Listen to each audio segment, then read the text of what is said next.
Jangan menafsirkan di luar-luar kayak gini, itu namanya menghasut Pak gitu. Karena yang nggak menghasut Pak. Jangan, saya tersinggung kalau sebut menghasut. Kita ini berbeda. Jangan ngomong menghasut Pak. Saya anggap itu menghasut. Baik. Gini, jadi Mas, saya hanya butuh kejujurannya dia. Iya. Apakah foto ijazah yang Anda dapatkan itu terima langsung dari orang namanya Joko Widodo atau tidak? Saya katakan di sini itu tidak dari Pak Ya udah, Widodo. clear, udah selesai. Ya. Semua yang diceritakan nilainya. Dari- Misi saya adalah menerangkan pada masyarakat supaya tidak bingung. Ini kasus ini apa sih yang sebetulnya terjadi ya? Gitu ya.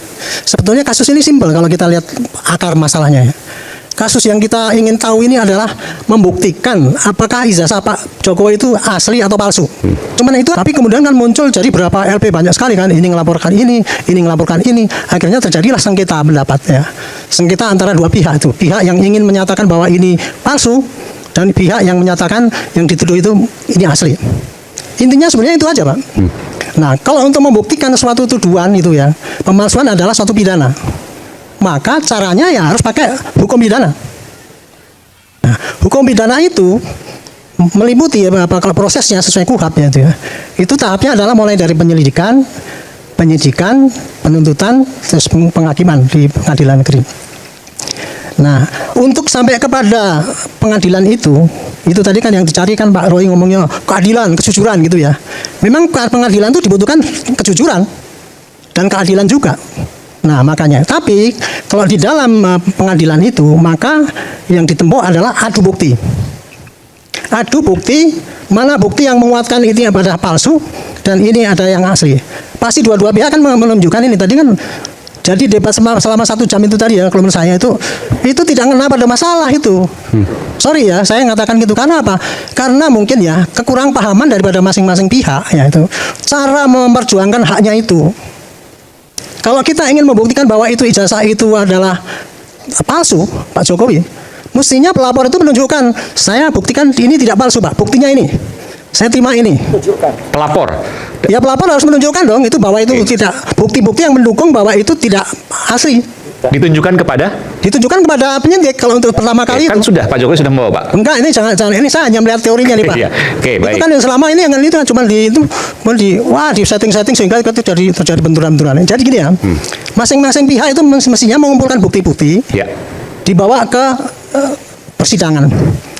Pertama adalah kepada penyidik. Tetapi yang terjadi sekarang kan enggak ini.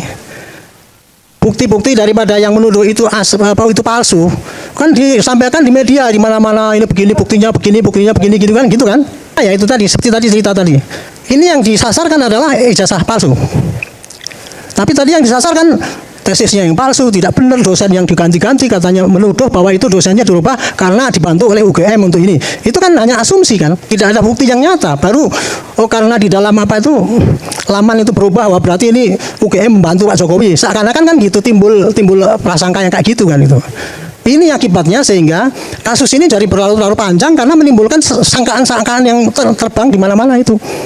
Mestinya bukti-bukti ini tadi ya kumpulkan itu, catat dalam satu banyak itu, sampaikan pada penyidik, jepret gitu.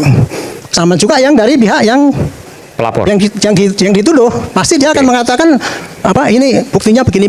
Ya, Nah, ya. kalau saya boleh rinci ya, kalau penyidik itu nanti ya akan melihat dia apakah ini asli apa tidak. Pasti dia akan lihat ijazahnya Pak Jokowi itu apa. Ijazah analog kan, itu kan bikinnya bukan digital. Dia pasti teori pembuktian yang untuk analog dulu. Contohnya ya, untuk membuktikan ijazah itu asli apa tidak, itu pasti akan tanya pada sumbernya. Apakah ini begini? Kemudian tumor dalam, apakah Pak Jokowi dulu tahun ini pernah menjadi mahasiswa? Dilihat di daftarnya di sana. Kemudian ditambah lagi dengan teman-temannya, apakah masih ada buktinya temannya? Ada. Foto-foto waktu itu masih ada apa tidak? Terus kemudian dosen-dosen ini kenal apa tidak dan sebagainya, itu dikumpulkan semua oleh penyidik itu untuk membuktikan dari bahwa ini ijazah ini asli, gitu kan. Nah, sementara tadi yang diduga bahwa ini tesisnya kok nggak ada anunya dan sebagainya itu kalau mau ditanya kembali, itu apa kaitannya dengan ijazah palsu? Kalau seandainya di dalam proses perguruan tinggi ya belajar mengajar di situ, kemudian memang adalah mungkin tesisnya ada salah tulis dan sebagainya. Tapi kalau perguruan tinggi itu mengeluarkan ijazah yang asli, apakah itu dianggap itu ijazah palsu?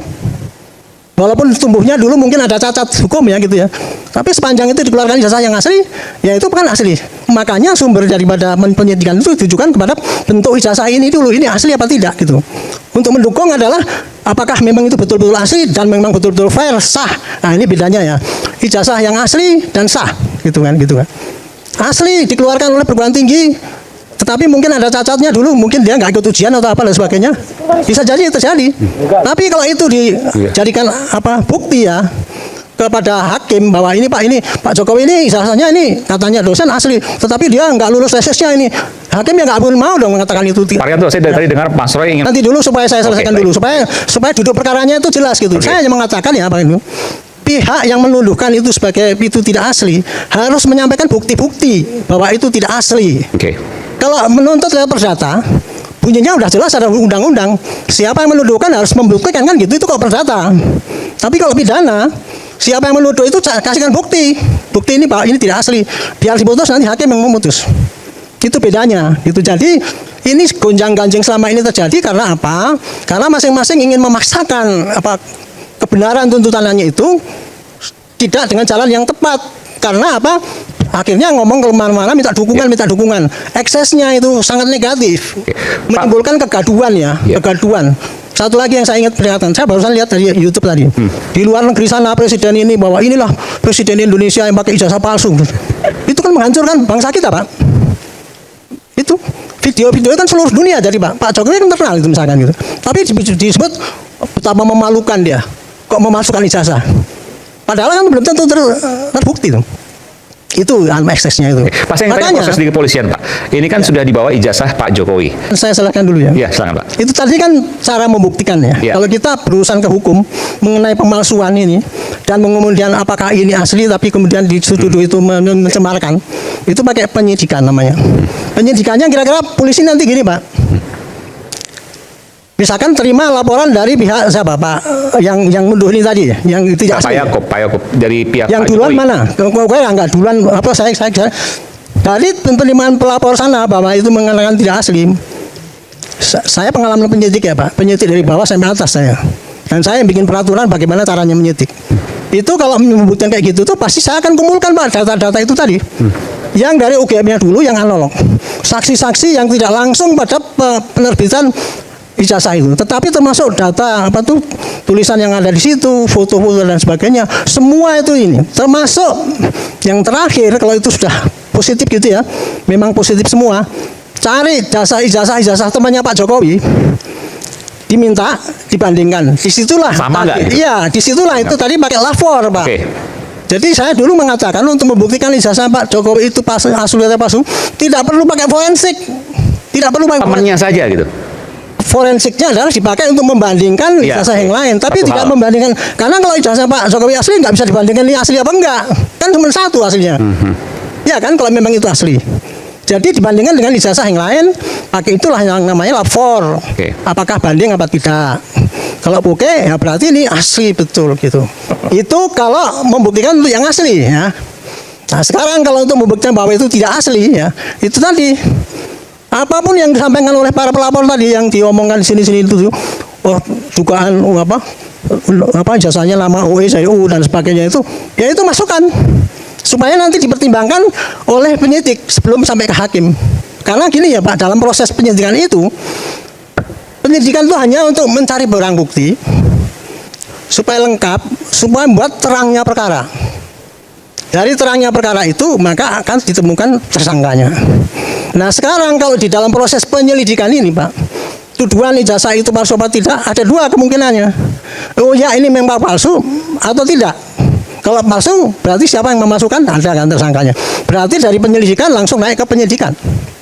Tetapi kalau kemudian si penyelidik itu tadi dilihat ditimbang-timbang semuanya dari pihak yang menuduhkan itu palsu, tidak ada bukti-bukti yang mendukung untuk bisa menangkis yang tadi untuk mempertahankan itu, pasti penyidik akan menghentikan penyelidikan, nggak sampai itu. Itu risiko yang harus dipikirkan itu gitu. Risiko termasuk. Kurang lebih kayak gitu loh. Terima kasih Pak Rianto yang panjang lebar. Sebelum nanti ada sahabat saya juga itu Pak Ahmad Kosinudin. Saya hanya dua Pak.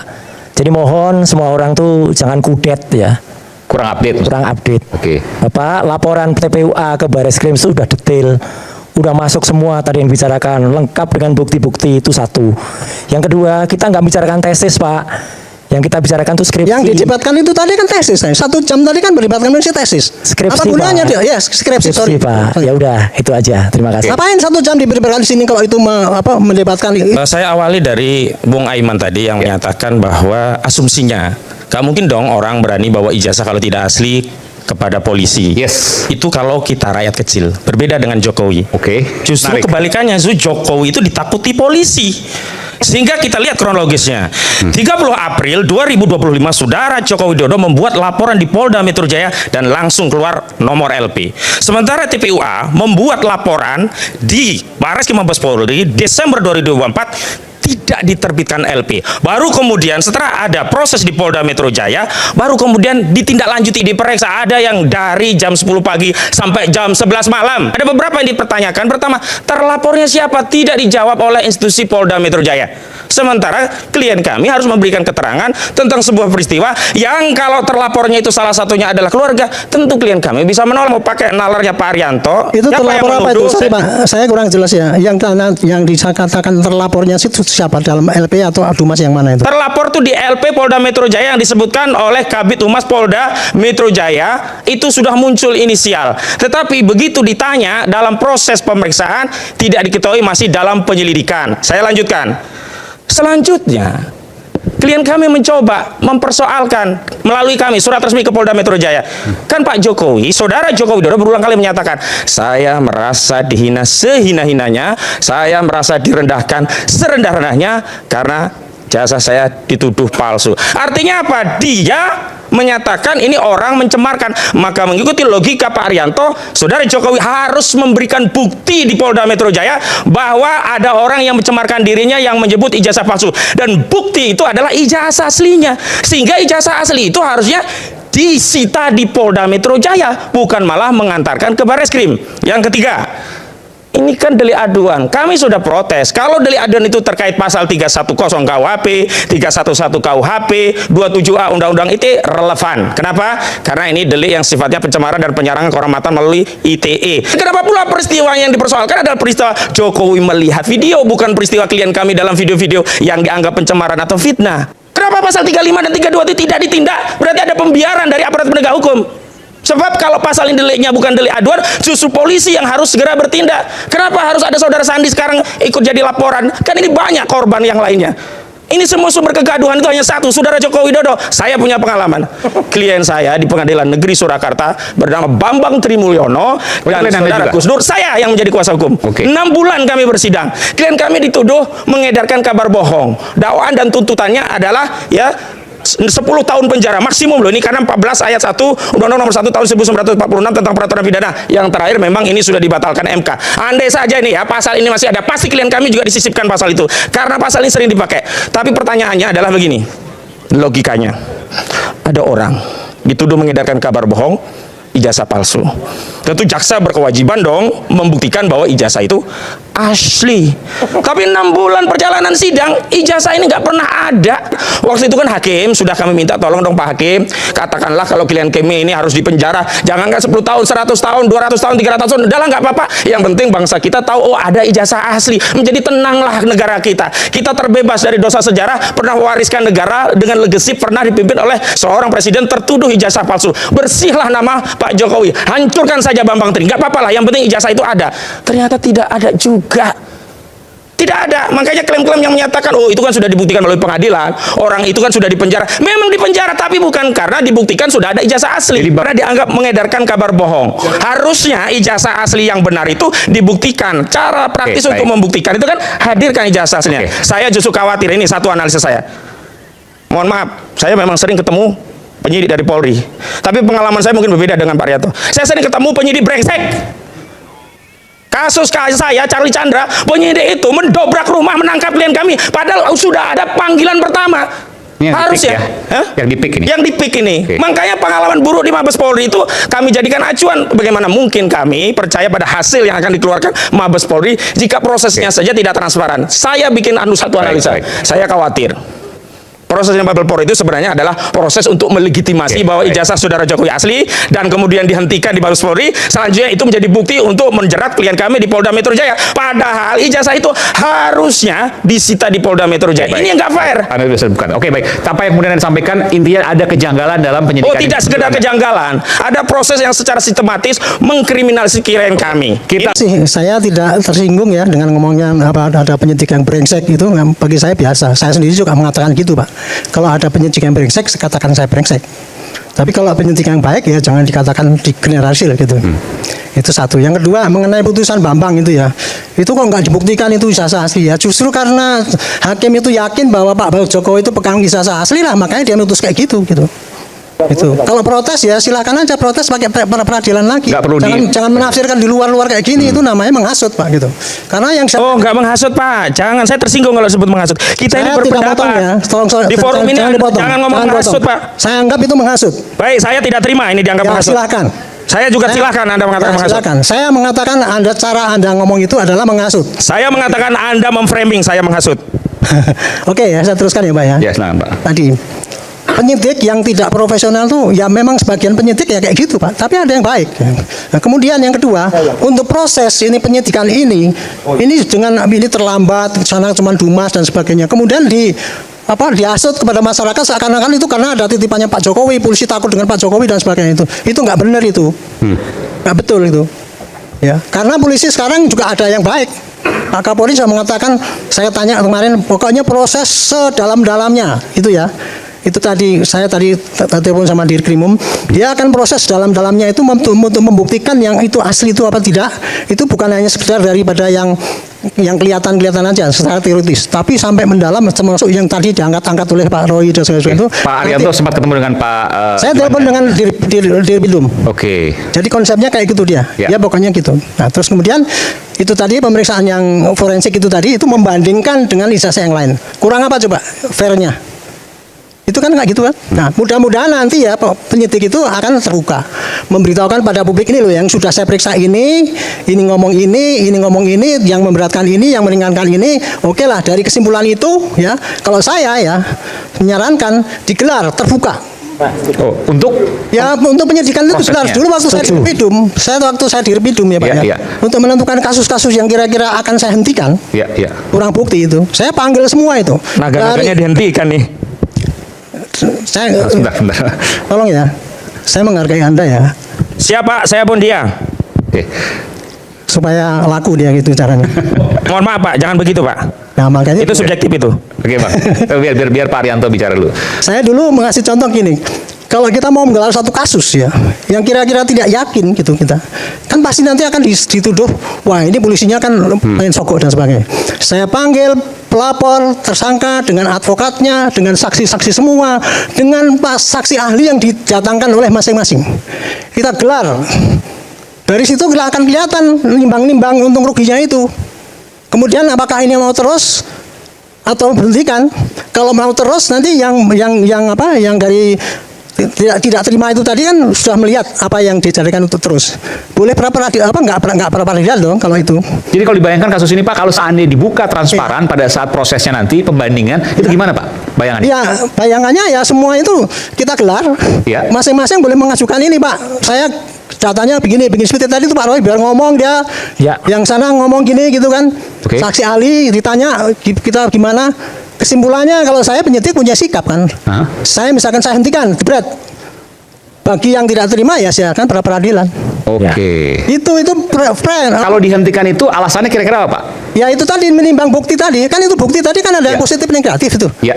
Iya kan, semua alat bukti itu pasti ada yang meringankan dan ada yang memberatkan. Baik. Ada hakim pun gitu, Pak. Hakim pun mempertimbangkan alat bukti itu yang plus dan minus.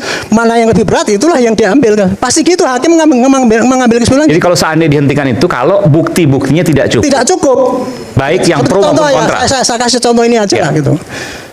Penyidik sudah meriksa semua UGM tuh, semua satu deret mungkin ada berapa poin tuh positif bahwa itu asli. Pak Roy ngasihkan juga berapa? 20. Tapi bukti yang disampaikan itu valid apa enggak? Itu dinilai itu, Pak. Bukan hanya banyak-banyak bukti, tapi yang kira-kira berkesesuaian apa tidak. Baik. Tapi kalau Itulah dihentikan, diambil putusan. iya, katakanlah misalnya bukti kurang, tapi kan Pak Jokowi seharusnya merasa dirugikan karena sudah diteriaki ijazah palsu dan Justru seterusnya. itulah, makanya Kalau Pak dihentikan Jokowi kan kan- rugi dong, Pak. Kenapa? Kalau dihentikan Pak Jokowinya yang rugi dong, kasihan gitu. Nah, ini yang mana yang dihentikan dulu, Pak? Kan ini ada dua kasus nih. Ya. Yang satu kasusnya membuktikan bahwa ini ijazah palsu, yang satunya kasus mengamankan bahwa ini provokator, Kegaduhan. pencemaran nama. Oke, ya. Ya kan gitu. Nah. Ini nanti ya Pak, kalau seandainya pembuktian ijazah itu asli itu tidak berhasil, artinya itu ijazah itu asli, Ya. ya pasti yang ini provokator pasti jadi tersangka yang dikirim ke pengadilan. Tapi kalau tidak ya, yang tersangka sini ya berarti oh ya memang ini Pak Jokowi pakai ijazah yang palsu kan, dia nggak menyampaikan kabar bohong.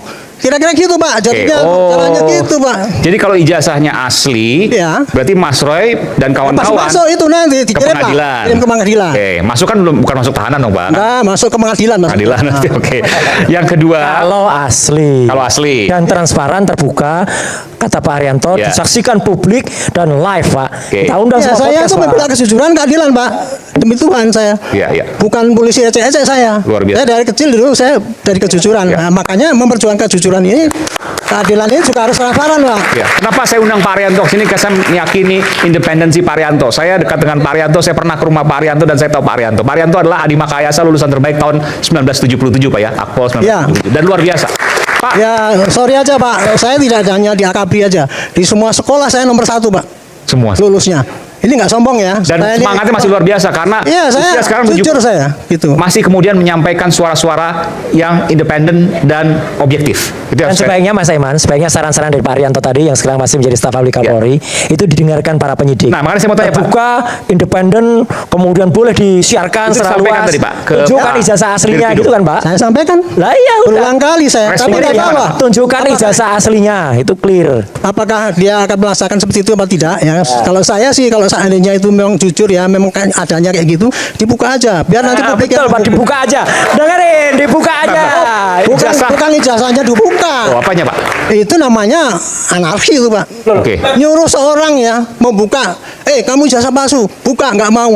Itu namanya anarki. Bukan ijazah ini buka apanya, Pak, maksudnya? Prosesnya, Pak. Prosesnya. Prosesnya itu tadi untuk mengadili tadi. Ini kan bukti-bukti dikumpulkan ya. Pak Roy punya bukti 20. Yang dari sini punya bukti 20. Ya. Dikumpulkan, digelar bersama-sama. Itu loh. Tapi buka ijazah juga dong, Pak. Kan buktinya ada salah satu ijazah. Apa? Bukti-bukti yang ada semua ternyata dari situ ditunjukkan nanti Oke. gitu. Ya. Ijazah masuk bukti nggak Pak? Bukti. Nah, buka kan? Ya berbuka semua. Lah iya udah. Termasuk juga yang kopi-kopian itu, Iya, yang iya. Bapak ajukan itu dibuka. Termasuk dari gitu. postingan Sandi juga kan? Buka Ya juga kan? semua pokoknya yang Iya. sampai